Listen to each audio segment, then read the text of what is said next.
வணக்கம் நண்பா. TNSTC recruitment செய்திகள். 30,000 காலிப்படங்களை நிரப்பக் கோரியும் மேலும் பல்வேறு கோரிக்கைகளை வலியுறுத்தி போராட்டம்.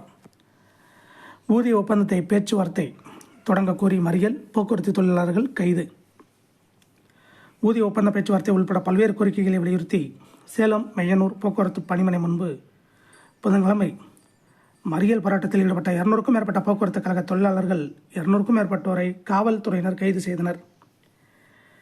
சேலம் மையனூர் பணிமனை முன்பு போக்குவரத்து கழக ஊழியர் சம்மேளனம் CITU சார்பில் மண்டல தலைவர் செம்பன் தலைமையில் மறியல் போராட்டம் நடைபெற்றது.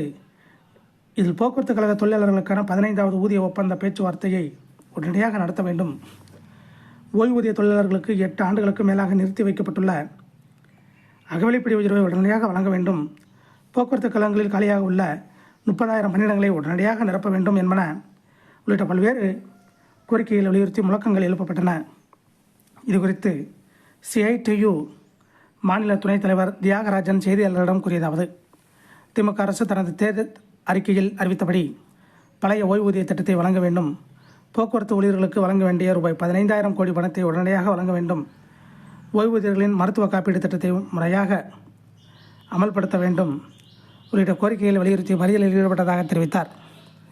மறியலில் பங்கேற்ற CITU மாவட்ட செயலாளர் கோவிந்தன், செயலாளர் கிருஷ்ணமூர்த்தி, விரைவு போக்குவரத்து ஊழியர் சங்க மாநில துணை பொதுச் செயலாளர் முருகேசன் உள்ளிட்ட 200க்கும் மேற்பட்டோர் காவல்துறையினர் கைது செய்தனர்.